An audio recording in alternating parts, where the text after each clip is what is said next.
La nouvelle est tombée hier et une très bonne nouvelle. On l'a appris et on partage l'information avec vous. On l'avait déjà annoncé ici.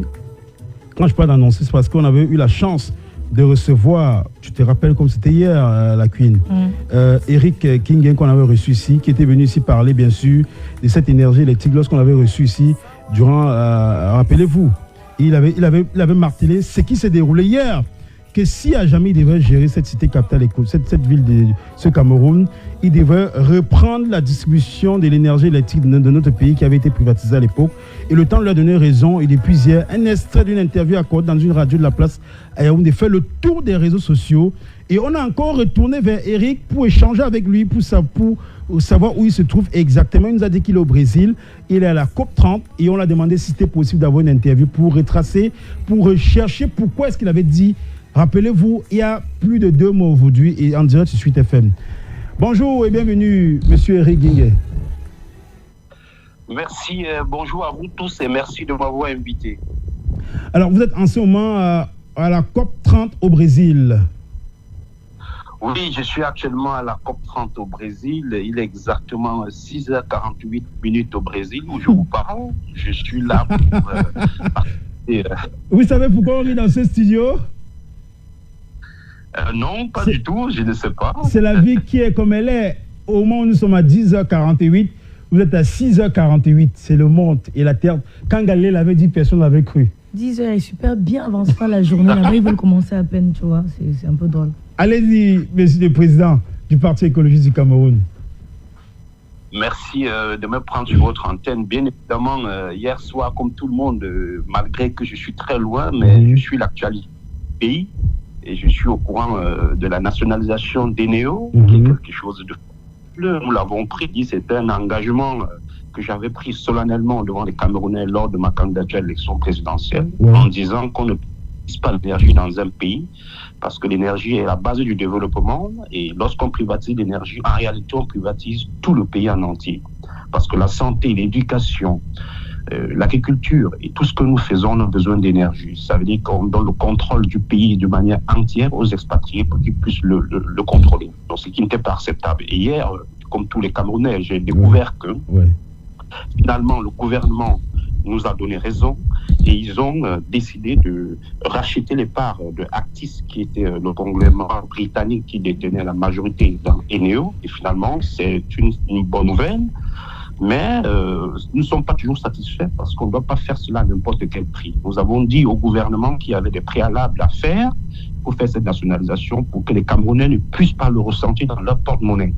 Vous avez vu, il est important de faire une clarification sur le tarif de rachat de l'électricité à partir des énergies renouvelables. Pourquoi ? Parce que le Cameroun, étant l'Afrique en miniature, est l'un des pays au monde qui dispose d'un potentiel considérable en matière d'énergie renouvelable et il faut développer ces énergies pour pouvoir augmenter la demande qui est très élevée par les Camerounais en matière d'énergie, notamment sur l'industrie de notre pays, il faut plus d'énergie. Mais pour en tirer les investisseurs, il serait important d'avoir un prix clair du tarif de rachat d'électricité à partir des énergies renouvelables. Pourquoi ? Parce que si un investisseur vient au Cameroun, par exemple, il décide de faire une centrale solaire, voyez-vous, il faudrait qu'il sache combien coûte 1 kilowatt ou 1 mégawatt qu'il va vendre quand il va produire, quand sa centrale solaire va produire. L'éolien, par exemple, sa production d'électricité à partir du vent. Si on vient installer des éoliennes, une entreprise britannique, chinoise, vient au Cameroun, par exemple, installer un champ éolien, il a besoin de savoir combien coûtera 1 kilowatt ou 1 mégawatt d'éolien qu'il vendra dans le réseau camerounais pour augmenter la production, pour que les Camerounais puissent ne plus vivre des délestages. Si ce tarif n'est pas clair au Cameroun, la nationalisation ne changera rien sur les délestages que les Camerounais de tous les jours. Donc, il est important, il est impératif, et nous l'avons dit à l'État du Cameroun, j'ai fait des correspondances à la présidence de la République pour dire que le tarif de rachat obligatoire d'électricité à partir des énergies renouvelables doit être clair. Ce doit être un tarif légiféré au niveau de l'Assemblée nationale. Pourquoi ? Parce que si c'est un décret ministériel ou présidentiel, ça ne rassure pas les investisseurs. Voyez-vous, si vous avez un contrat signé, négocié par un ministre ou par même le président de la République, s'il n'est plus là, votre contrat peut être remis en cause. Alors que s'il passe par l'Assemblée nationale et qu'il est légiféré par les députés, c'est une garantie à long terme pour les investisseurs privés qui sont toujours ceux qui ont toujours maximisé la d'électricité dans un pays. Donc, c'est une première étape. Nous nous en réjouissons que l'État finalement a écouté le Parti écologique du Cameroun, mais il y a encore un chemin à parcourir, c'est-à-dire de mettre sur pied ce tarif de rachat obligatoire qui permettra aux Camerounais de voir baisser leur facture énergétique et d'avoir ce qu'on appelle la disponibilité électrique. Ben, voilà qui est dit, et c'est avec beaucoup de plaisir qu'on vous écoute. Monsieur Éric Guiguem, président du Parti écologique du Cameroun, qui l'avait dit il y a plus de 2 mois aujourd'hui, sur les antennes de Suite FM, qu'à la tête du Cameroun, il reprendrait la structure en charge de la distribution de l'énergie électrique 100% camerounaise. Et depuis hier, elle n'est pas à 100%, mais c'est une fierté pour tous les Camerounais qui espèrent ne plus pouvoir vivre des délestages à n'en plus fini. Et pourquoi voir baisser le prix du kilowatt. Mais sauf qu'ici, il faut ajouter en dehors de cette mesure qui a été célébrée hier par la majorité des Camerounais, bien sûr, l'énergie éolienne et renouvelable pour pouvoir être sûr qu'on aura une baisse vraiment du coût du kilowatt dans nos ménages. Et c'est important également vraiment de faire ce mix énergétique en essayant de mettre sur pied le tarif de rachat de l'électricité à partir du renouvelable. Pourquoi? Parce que l'État a annoncé hier, moi j'ai suivi le ministre des Finances et le ministre de l'Eau et de l'Énergie, dit que le montant de l'achat était de 78 milliards. Ce n'est pas tout à fait. Pourquoi? Parce que 68 milliards, c'est le montant que l'État du Cameroun a versé à Eneo pour racheter les parts. Mais n'oublions pas que Eneo n'a pas respecté ses engagements. Nous avons 280 milliards de dettes pour le barrage de Sonloulou, pour mettre à jour le barrage de Sonloulou, la maintenance de Sonloulou qui revient à l'État du Cameroun, dont Eneo n'a pas rempli son contrat. Nous avons 120 milliards pour le barrage de Natigal, qui est le montant que Eneo devrait payer, que c'est l'État du Cameroun qui va payer. Donc nous avons également la dette d'Eneo elle-même en tant qu'entreprise, qui est de 500 milliards que l'État du Cameroun va reprendre. Ça veut dire que le montant réel que cet achat pour le Cameroun, c'est 698 milliards, dont il y a une erreur de plus de 800 milliards, ce qui n'est pas assez. Non, c'est une réalité. C'est une réalité.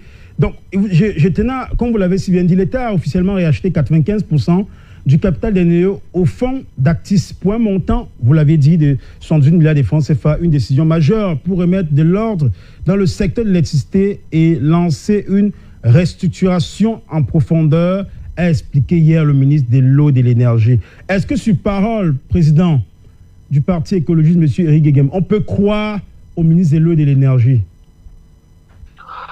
Le ministre de l'Eau et de l'Énergie, sûrement, a annoncé, c'est ce qu'ils ont déboursé. Mais n'oublions pas que dans ce contrat, il y a des engagements dont l'État doit reprendre. Parce que quand tu reprends une entreprise, tu reprends le passif et les actifs. Donc, on ne parle pas simplement des actifs. Ce que je vous explique, c'est le passif. On reprend tout. Donc, même la dette des Néo, c'est l'État du Cameroun qui va reprendre. Le manquement des Néo, les pertes des Néo, comme les gains des Néo, l'État reprend tout. Et c'est cette balance qui donne le montant de 698 milliards, dont le ministre, ce qu'il a dit n'est pas faux, mais c'est incomplet. C'est ça que je suis en train de compléter.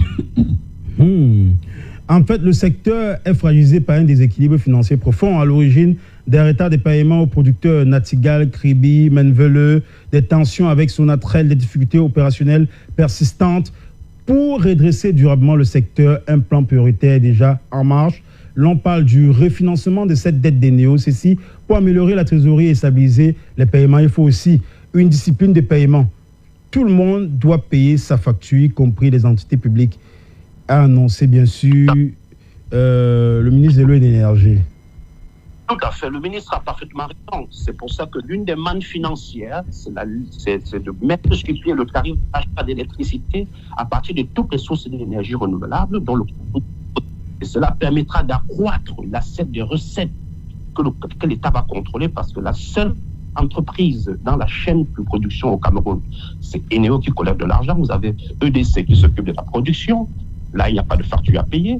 Nous avons la Sonatrel qui s'occupe du transport. Là, il n'y a pas de facture à payer. La seule boîte qui collectait de l'argent, c'était Eneo, qui n'était pas contrôlée par l'État du Cameroun. Et c'est une bonne chose qu'elle reprenne ce contrôle, mais simplement, elle doit massifier les sources de production et établir les prix de revente et d'achat d'électricité pour que la demande puisse accroître. Parce que les Camerounais ont besoin d'énergie. Donc, ça veut dire que les recettes vont augmenter et on pourra réellement recouvrir ce montant de dépenses.